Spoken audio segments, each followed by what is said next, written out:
With the last 3 weeks of strong numbers and year-high viewerships, Nitro heading to next week with momentum and big expectations to perhaps significantly capitalize on Raw's USA to TNN move, as with different hype returns of big names angles and matches since the WWF pulled away to unreachable margins in mid-99. Next week, due to the unique situation of the top show on cable TV switching channels at the peak of its run, would be perhaps more than any other time since early '99 where things would look uncertain when numbers come out next Tuesday afternoon, with WCW coming off the Fall Brawl pay-per-view last night looking to set the stage in the build-up to next Monday.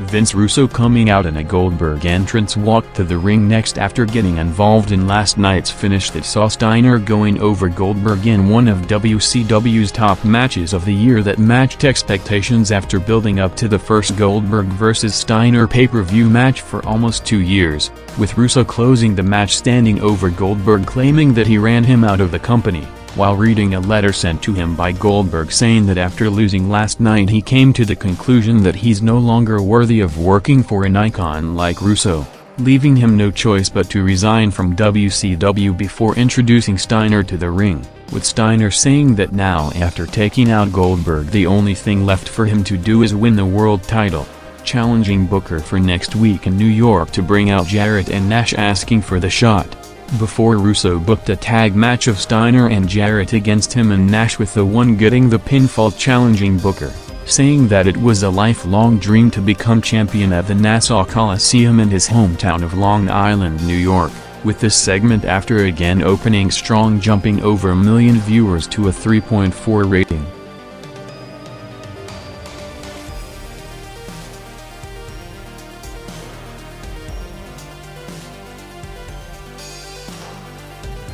In addition to the Booker title match already announced for next week, Vince Russo, hyping the show on the WCW website, promised an even bigger match than Russo vs. Booker for the title to take place on Monday, going all out on the night, saying that they're gonna give away perhaps their biggest match possible on the show, in addition to hyping a bikini contest with Howard Stern's Whack Pack members as judges and a tag team battle royal. Not officially confirming it but saying that starting to write the layout for Monday he can see the Russo-Booker cage match taking place at 9 p.m. and the other match also taking place in a cage starting in the final quarter at 9:45. Nitro coming from Kitchener, Ontario, Canada saw unusual crowd reactions on the night, with every mention of Goldberg heavily booed after reigniting his feud with Bret Hart in the talked about segment on Thunder last Wednesday, with Russo and Steiner getting big pops when taking shots at Goldberg in their promos, closing the first hour with a David Flair interview going crazy again and the follow-up of the wedding angle trying to find out who is the father throughout the show, with Russo when talking about the angle during the week, which saw speculation of both Russo and Ric Flair being revealed as the father, saying that if he's still in WCW for the duration of it he's going to make the angle one of the best storylines in history, with the idea for it already laid out, including saying that unlike any other pregnancy on wrestling television before it, this time the story would end with Stacy really giving birth to a baby as opposed to a hand. Unlike previous weeks when timing the crossover to the top of the hour correctly, WCW, in a timing issue with segments either going long or short during the first hour, took a commercial break just as Raw went on the air, leading to the Booker vs. Sting entrances taking place at 9:04 p.m., going 3 minutes to end with interferences from Steiner and Jarrett before taking another break, as the mistimed commercial-heavy quarter didn't hold the audience as well as in previous weeks despite the big title match opening with a 2.3 rating.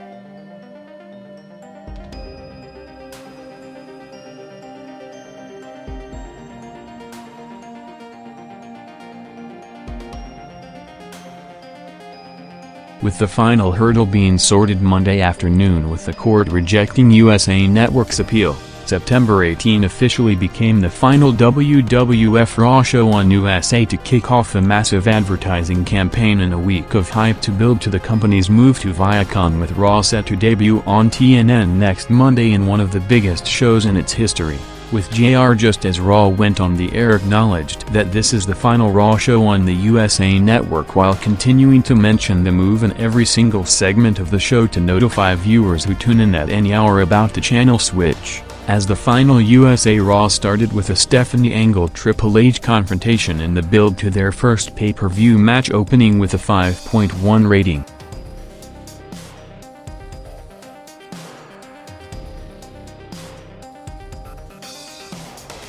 Nitro's second quarter saw the follow-up of one of the most surprising heel turns possible in the business over the past 20 years, with Jim Duggan turning heel last night to join Team Canada, getting a big ovation from the Canadian crowd while cutting a heel promo on the US crowd, who cheered for Goldberg taking him out after returning from major illness, followed by Nash taking over as the new leader and mentor of the Thrillers group to put them to the test against Kronik. As with all the buzz around next Monday's numbers between WWF and WCW with Raw's move to TNN, ECW's last show on the network would be on Friday before their deal would be cancelled to give the WWF exclusivity, with Paul Heyman in LA during the week starting negotiations with USA Network, trying to potentially get them to financially invest in the company in addition to picking up the TV show in what would be a major game changer in terms of exposure. But with ECW's last show on TNN on Friday drawing a .8 rating,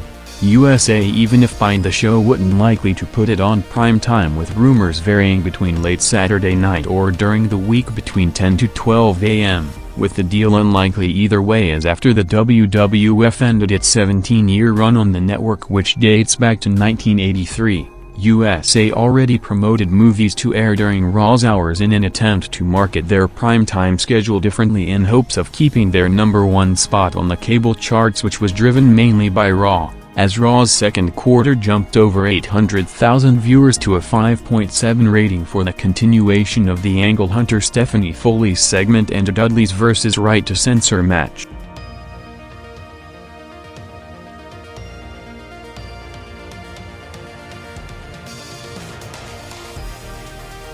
In the build-up to the main event #1 contender tag, after Nash took himself out of the match, Russo went to Sting trying to get him to team up with him later tonight, stirring things up, saying that Sting lost his fire and heart for the business to lead to Sting agreeing to take the spot, followed by Booker entering Russo's office just before going to the ring, while in the middle Mike Awesome and Vampiro went 5 minutes in a hardcore match, with Awesome going over.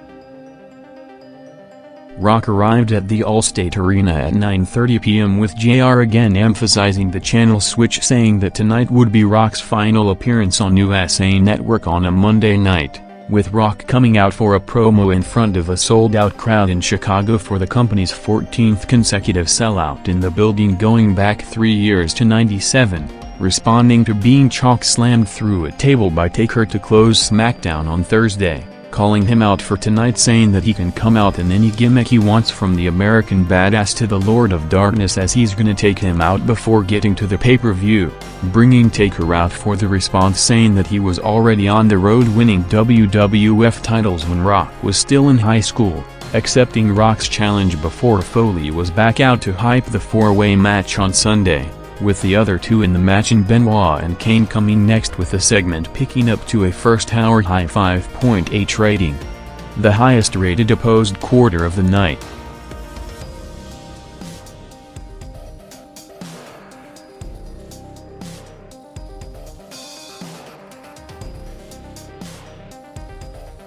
After hovering around the 2 rating range in the last half hour, Nitro had its biggest viewership jump of the night for the final quarter, with the promoted Russo and Sting vs. Steiner and Jarrett tag match for the #1 contender, which ended up with Booker taking Russo's place in the match. going 8 minutes with Russo limping to the ring for the finish, throwing a pipe to Booker to lay out Steiner and set up a Russo vs. Booker WCW title main event for the big Nitro next week, picking up over 700,000 viewers to a head-to-head peak 2.6 rating, with Nitro on the back of a strong first hour remaining above the show's recent range with a 2.8 rating heading into next Monday for what potentially can be the biggest opportunity of the year for the company to turn over a percentage of the regular Raw audience.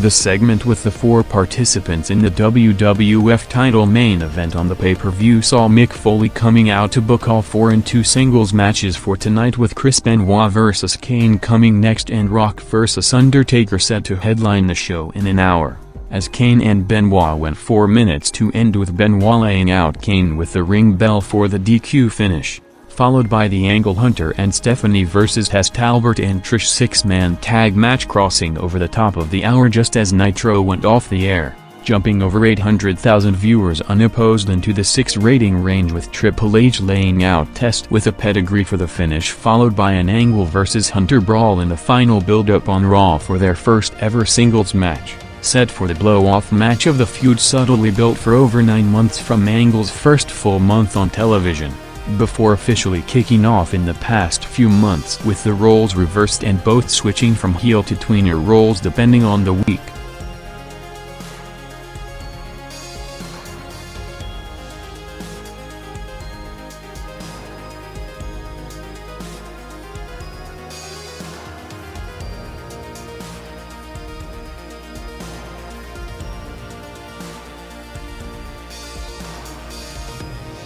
With Steve Austin about to make his first live TV appearance in almost a year, in addition to the planned loaded card for the show and coming off the Unforgiven pay-per-view, next Monday's Raw under normal circumstances would have expected to be at near record levels, but with the uncertainty around the channel switch and full viewership transition in addition to heavier sports competition in the fall season, predictions varied from a huge increase in viewers due to the massive mainstream commercial hype for the show to as far as WCW significantly closing the gap with Nitro picking up casual viewers who either don't get TNN on their TV package or area or simply didn't hear about the move, as while USA Network and TNN are available in a similar number of homes. The huge status difference between the networks is expected to play a role in the audience transition, as USA Network, in large part because of Raw, is the highest rated network on cable television, while TNN is hovering around the 14 to 15 place,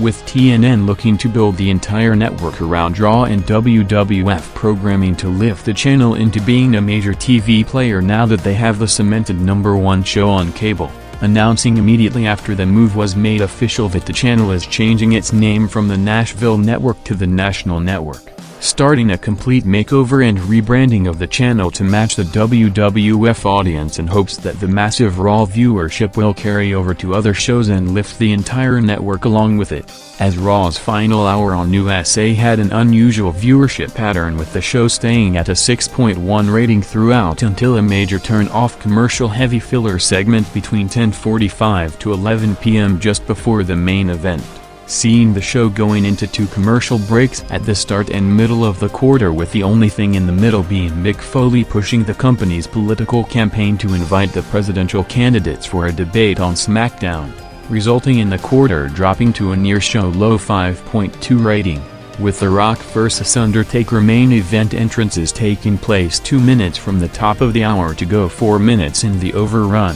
bumping the show back around 1 million viewers in minutes to close with a 5.9 rating, seeing Taker go over Rock, followed by Rock playing him out to close the show, heading into a massive week for the company with one of the biggest pay-per-views and TV shows of the year coming in back-to-back nights next Sunday and Monday.